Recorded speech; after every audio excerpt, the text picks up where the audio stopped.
laksanakan pembacaan Al-Quran surah As-Sajdah, yang mana salah satu fadilahnya adalah kita ditetapkan iman dan Islamnya, serta ini adalah ayat yang sering biasa Rasulullah baca, yaitu pada hari Kamis atau Jumat di pagi hari, yaitu subuh. Biasanya Rasulullah ketika hari Jumat sholat subuhnya biasanya bacanya Alif Lam Mim Tanzil, yaitu ayat yang barusan kita baca, yaitu yang biasa kita kenal dengan surah As-Sajdah. Dan juga salah satunya fadilahnya adalah ketika dibaca ayat ini, dibaca surah ini, itu membuat iblis menangis. Salah satunya yang tadi kita baca adalah ada ayat sajadah. Ketika kita baca itu, kemudian apabila kita lanjutkan, kita tambahkan dengan sujud sajadah, maka iblis menangis sejadi-jadinya. Kata iblis, celaka ini anak Adam. Dulu saya disuruh sujud, saya kagak sujud. Sementara sementara anak Adam disuruh sujud, beliau luar biasa taatnya, beliau malah sujud. Ini yang membuat iblis menangis. Ada ayat-ayat kharun sujada wa sabbahu bihamdi rabbihim wa hum la yastakbirun. Itulah ayat yang membuat iblis menangis. Ini ada kaitannya dengan kesombongan, yaitu wahum la yastakbirun. Bahwasanya sombong adalah salah satu sifat iblis. Inilah yang akan nanti ada kaitannya dengan topik yang akan kita bahas pada hari ini, yaitu adalah 3 orang pertama yang masuk neraka. Bismillahirrahmanirrahim. Allahumma salli wa sallim ala sayyidina Muhammadin al-Fatih lima ughliq wal khatimi lima sabaq nasiril haqqi bil haqqi wal hadi ila siratikal mustaqim wa ala alihi haqqa qadrihi wa miqdarihi al-azim. Subhanaka la ilma lana illa ma 'allamtana innaka antal alimul hakim. Rabbi shrah li sadri wa yassir li amri wahlul 'uqdatam min lisani yafqahu qawli birahmatika ya arhamar rahimin. Berbicara tentang neraka, semalam juga sahabat saya akhinal kiram al-Ustaz Hari, semalam juga bahas tentang neraka. Ada yang komentar katanya seram amat Ustaz pembahasannya. Memang begitu. Memang Al-Quran dan hadis banyak menceritakan tentang neraka. Tetapi tujuan utamanya bukan buat nyeremin, bukan buat nakut-nakutin, melainkan adalah untuk introspeksi diri kita. Apakah kita termasuk orang-orang yang demikian atau tidak? Ini termasuk salah satu tujuan utama misi Rasulullah Shallallahu Alaihi Wasallam. Salah satu tujuan atau misi kerasulan, yaitu salah satunya adalah basyira wa nadhira, yaitu sebagai basyir. Basyiran itu adalah pemberi kabar gembira, yaitu makanya kita banyak temui di Al-Quran ayat-ayat yang menjelaskan tentang surga. Surga itu untuk siapa? Dijanjikan untuk siapa? Allah Subhanahu wa taala menjanjikan apa untuk orang yang bagaimana? Itu ada di Al-Quran. Yang kedua adalah nadhira, sebagai pemberi peringatan. Bukan buat nakut-nakutin, memberi peringatan, kan begitu. Banyak Al-Quran, banyak ayat-ayat Al-Quran dan hadis-hadis Nabi yang menjelaskan tentang neraka. Tujuannya apa? Wa nadhira, itu nadhiran itu adalah sebagai pemberi peringatan. Jangan sampai kita melakukan hal yang demikian.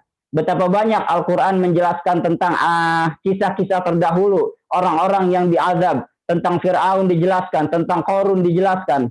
Tujuannya untuk apa? Supaya pembelajaran untuk kita, bahwa zaman dulu, dari dulu udah ada orang-orang yang demikian. Itu pun basyira wa nadhira, itulah yang dimaksud sebagai peringatan. Termasuk juga hadis yang akan kita bahas pada hari ini. Itu juga bercerita tentang neraka. Untuk siapa saja? Yaitu 3 orang yang pertama masuk neraka. Ada orang yang didahulukan masuk neraka. Ternyata kalau kita lihat hadisnya, nanti kita bahas, itu bukanlah orang-orang yang melakukan dosa besar. Orang yang melakukan dosa besar tentu akan diazab. Azabnya mungkin di neraka akan lebih berat dibandingkan siksa yang lain. Misalnya adalah orang yang dosa besar adalah menyekutukan Allah. Itu juga akan ganjarannya lebih besar daripada yang lain. Tetapi ini adalah orang yang didahulukan, orang yang diutamakan. Pertama kali masuk neraka itu orang yang mana? Ini hadisnya, sumbernya adalah hadis riwayat Imam Ahmad Al-Hakim dan Baihaqi. Rasulullah Shallallahu Alaihi Wasallam bersabda, awalu salasatin yadkhuluna nar fa'amirun musallatun wadhu sarwatin min malin la yuaddi haqqallah fi malih wa faqirun fakhurun. Ini kata Rasulullah Shallallahu Alaihi Wasallam, ada tiga. Awalu salasatin yadkhuluna nar, ya. Ada tiga orang atau tiga golongan yang pertama-tama masuk neraka. Apa itu? Yang pertama kata Rasulullah, fa'amirun musallatun. Yang pertama adalah kata Rasulullah, pemimpin yang sewenang-wenang.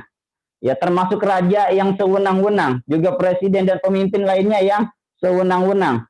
Kenapa pemimpin yang sewenang-wenang ya diutamakan ya masuk neraka? Ya, karena pemimpin itu tanggung jawabnya berat. Ya, kullukum ra'in wa kullukum mas'ulun an ra'iyati. Setiap kita adalah pemimpin, ya. Wa kullukum mas'ulun an ra'iyati, dan setiap kita akan dimintai pertanggungjawabannya tentang apa yang kita pimpin. Nah, terkhusus ya untuk para pejabat, untuk para pemimpin negeri ini, pemimpin negeri yang manapun, ya, kata Rasulullah, ini tanggung jawabnya berat, ya. Tanggung jawabnya bukan hanya mengurusi tanggung jawab seperti halnya suami, tanggung jawab kepala keluarga, tetapi kalau mengurus urusan negara itu yang diurus banyak, kemaslahatan orang banyak, menyangkut ibadah-ibadah, bagaimana kebijakannya bisa menentukan orang itu beribadah dengan tenang, bisa menentukan orang melanjutkan pendidikan dengan tenang. Itu adalah amalan-amalan soleh semua itu. Juga termasuk orang beribadah, ibadah haji, bagaimana pelaksanaannya dengan tenang, dan lain sebagainya. Ini merupakan tanggung jawab. Sebab apa? Ya, ini kalau dijalankan dengan baik, ya, pemimpin yang baik, maka Allah Subhanahu Wa Taala menjanjikan surga baginya, menjanjikan banyak fadilah-fadilahnya. Kalau ada pemimpin yang melangsungkan mengemban amanahnya dengan baik, itu termasuk orang-orang yang Allah Subhanahu Wa Taala, Rasulullah menjanjikan banyak keutamaan-keutamaannya. Di antaranya adalah doanya yang mustajab. Salah satunya itu adalah pemimpin yang selalu dekat dengan Allah. Dan satu lagi, pemimpin yang baik adalah pemimpin yang bisa berlaku muksid. Apa itu muksid? Yaitu adil.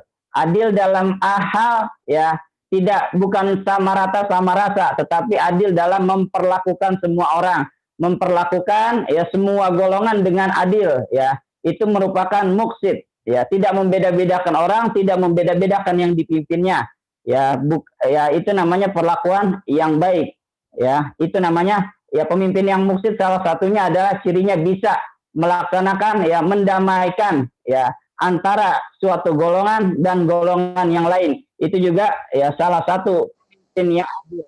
Pemimpinnya bukan memberikan yang bukan melakukan, tetapi kita tahu bagaimana porsinya, ya, bukan sama rata sama rasa, tetapi adalah memperlakukan orang, ya, memperlakukan setiap kebijakan orang, ya, bagaimana sebagaimana mestinya. Itu yang namanya adil. Dan muksid, yaitu bisa memperlakukan, ya, memperlakukan mana yang baik, ya, dan mana yang harus ditindak tegas. Itu juga melakukan muksid, sehingga apa? Tercipta masyarakat yang adil, ya, aman, ya, saling percaya di antara masyarakat, sehingga tercipta masyarakat yang madani, masyarakat yang makmur, sejahtera. Ini adalah pemimpin, ya, yang baik. Tetapi kalau sebaliknya, pemimpin itu sewenang-wenang, pemimpin itu melakukan, ya, hal yang tidak semestinya, menyalahgunakan jabatannya demi kepentingan yang lain. Ini naudzubillah min dzalik, Allah ancam di antaranya, ya, ini salah satunya, mereka adalah orang yang utamanya masuk neraka. Sebab apa? Nanti di akhirat semua pertanggungjawaban dimintai pertanggungjawaban. Al-yauma nakhtimu ala afwahihim wa tukallimuna aydihim wa tashhadu arjuluhum bima kanu yaksibun. Ketika pengadilan Allah Subhanahu wa taala di akhirat kelak, al-yauma nakhtimu ala afwahihim, mulut-mulut mereka ditutup, ya, wa tukallimuna aydihim, dan yang bersaksi, yang berbicara adalah tangan-tangan mereka, wa tashhadu arjuluhum, dan kaki-kaki mereka memberi saksi. Tentang apa? Bima kanu yaksibun, tentang apa yang mereka kerjakan dulu di akhirat. Ini adalah tanggung jawab. Ya, kalau kita diberi tangan saja, kita dimintai pertanggungjawabannya. Ya, kita punya uang 2.000, nanti ditanya sama Allah, ini dapat duit dari mana? Ya, ini dibelanjakan untuk apa? Apalagi nanti kita, ya misalnya menjabat suatu daerah, menjabat suatu kepentingan, itu pasti ditanyakan ya tentang semua hal. Maka itu dipertanyakan. Maka itu kalau bisa melaksanakan dengan baik, maka Allah jamin surga. Tetapi kalau sewenang-wenang, ya maka Rasulullah Shallallahu Alaihi Wasallam memperingatkan, ya yaitu mengancamnya dengan neraka. Ya kata Allah, kata Rasulullah, ini adalah salah satu orang yang lebih dulu masuk neraka. Na'udzubillahi min dzalik. Oleh karena itu, ya boleh saja kita mengambil tampuk kekuasaan jika khawatir semisal ya orang-orang semisal kekuasaan itu nantinya akan dipegang oleh orang-orang yang tidak baik, maka boleh saja kita ikut, misalnya pemilihan pilkada, pemilihan daerah, itu boleh saja kita ikut jika dikhawatirkan tidak ada orang yang baik. Ya jangan seperti jargon orang-orang dulu, misalnya bilang yang waras ngalah. Kalau yang waras ngalah, nanti yang maju orang gila semua. Ya, ini yang kita khawatirkan. Ya jangan sampai orang-orang yang tidak baik, orang-orang yang enggak benar itu dapat kursi ya di DPR, ya misalnya dapat kursi di yang lain-lain. Makanya selagi ada orang baik, ya maka tuntunan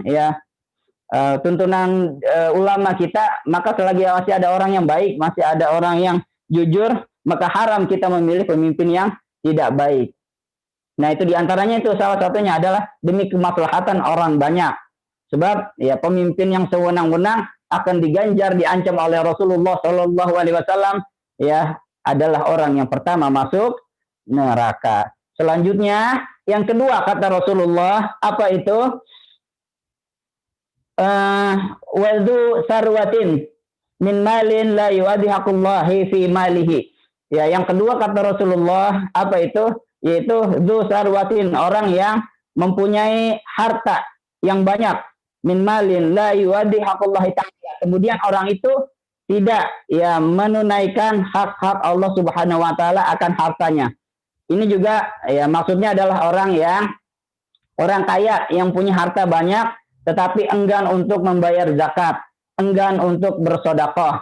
Ini naudzubillahi min dzalik ya.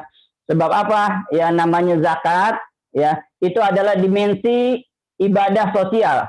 Ya, jadi bukan cuma ibadah itu bukan cuma tentang ritual, ibadah itu bukan cuma hanya tentang sholat, puasa dan lain-lainnya, bukan ibadah ritual saja, tetapi ibadah juga ibadah sosial. Ini Rasulullah Shallallahu Alaihi Wasallam banyak menekankan tentang bagusnya bersedekah. Sedekah itu, ya kata Rasulullah, adalah bisa menghapus dosa kita yang lalu.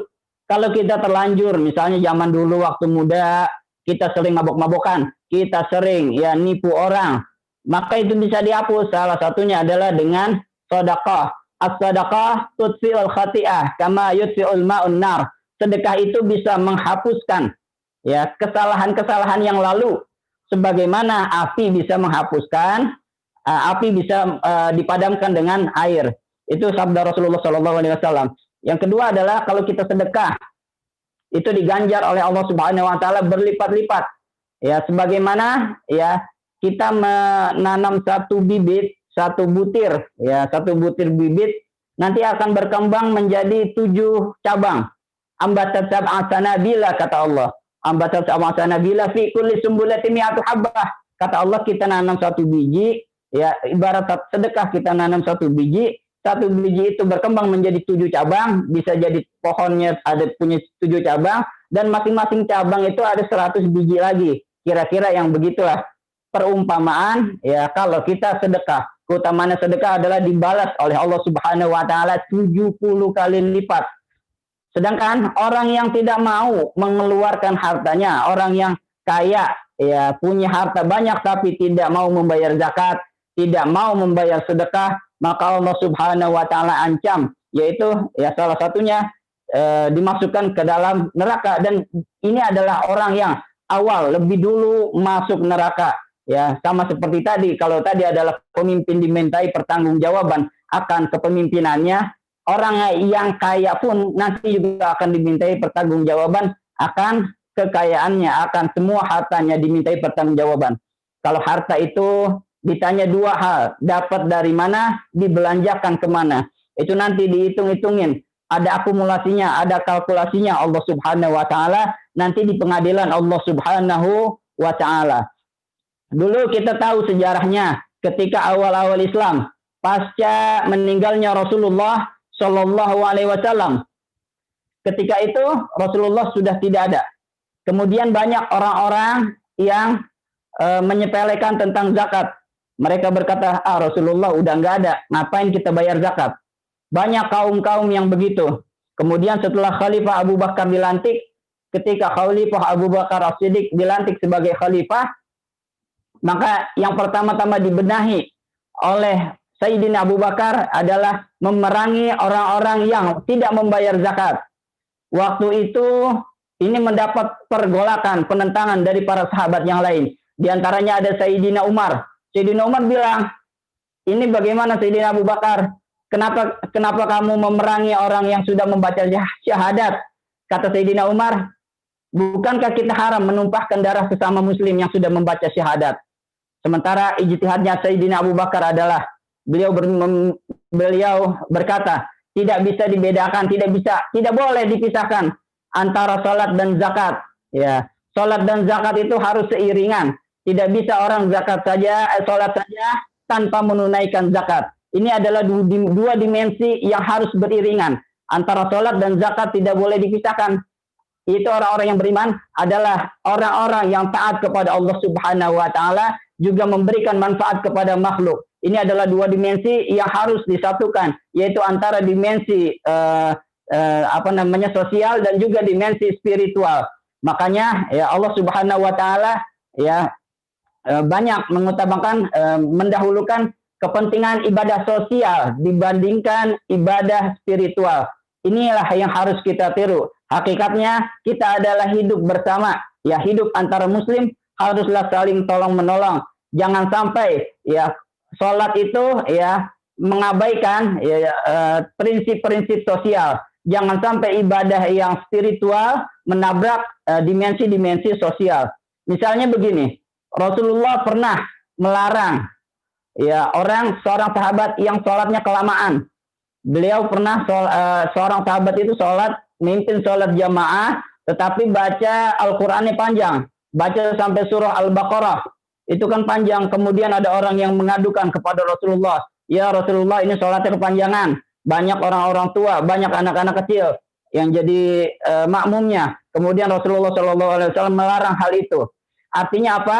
Ya prinsip-prinsip ibadah ya spiritual juga harus memperhatikan ibadah sosial, juga harus memperhatikan ya lingkungan sekitar. Jangan sampai hal-hal ini dibentur-benturkan, jangan sampai ditabrak sehingga didahulukan yang lain. Ya tentu ya dalam hal ini adalah membayar zakat, mengeluarkan infak kepada saudara-saudara kita yang membutuhkan. Bohong namanya kalau orang mengaku beragama, sholatnya rajin tetapi tidak mau mengeluarkan zakat. Bohong namanya kalau orang cinta kepada Rasulullah, cinta kepada Allah, tetapi menelantarkan anak yatim. Sebagaimana sebagaimana firman Allah Subhanahu wa taala di dalam surah Al-Maun, "Ara'aital ladzi yukadzibu biddin?"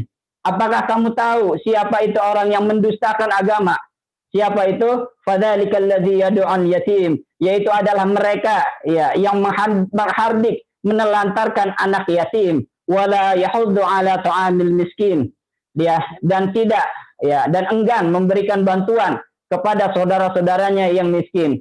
Fawailul lil musallin, maka celakalah orang yang salat, alladzina hum an salatihim sahun, yaitu orang-orang yang lalai akan salatnya. Ini ayat ini ya, surah ini menjelaskan tentang betapa pentingnya kita ya memperlakukan saudara-saudara kita, bagaimana kita menyantuni anak yatim, ya, menyantuni orang-orang yang miskin, du'afa di sekitar kita.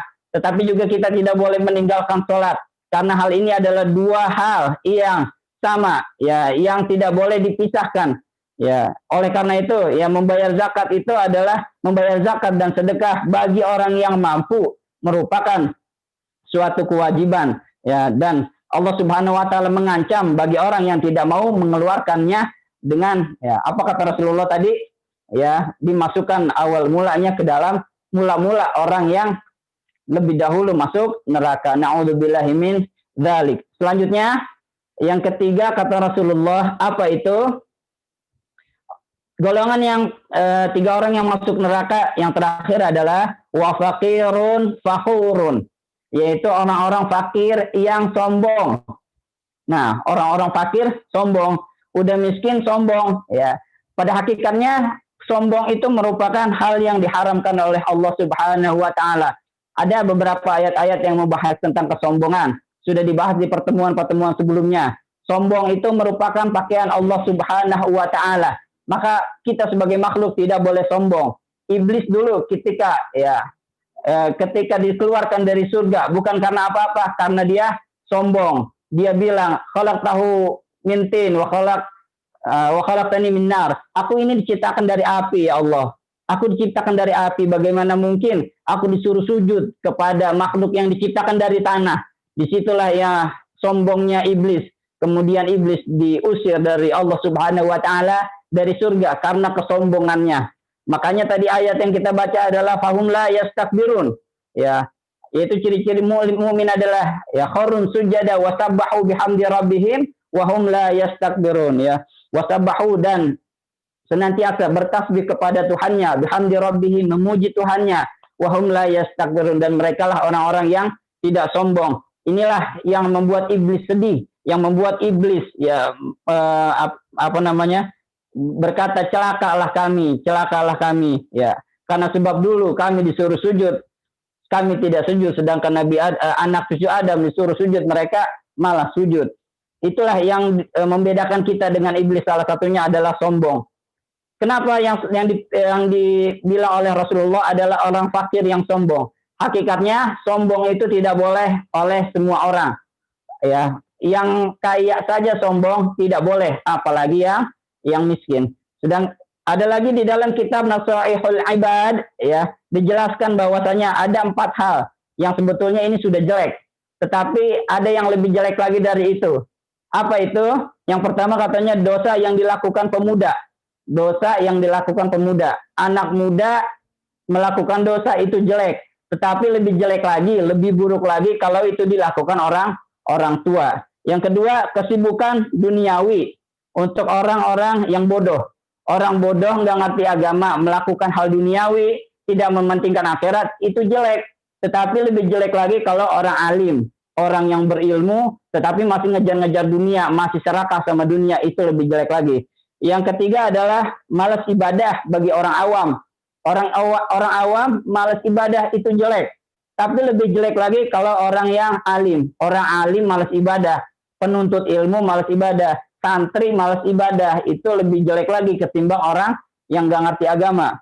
Selanjutnya yang terakhir adalah orang kaya yang sombong. Orang kaya yang sombong itu jelek, tapi lebih jelek lagi katanya orang miskin sombong. Ya, orang miskin sombong ini pahalanya dosanya lebih daripada orang kaya yang sombong, ya.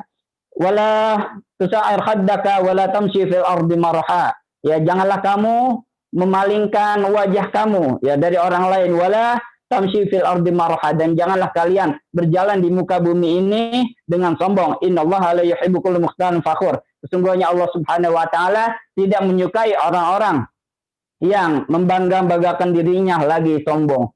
Itulah kira-kira 3 hal yang bisa saya sampaikan pada hari ini. Mudah-mudahan kita terjauh, ya, terbebas dari hal-hal yang semacam ini. Amin ya rabbal alamin.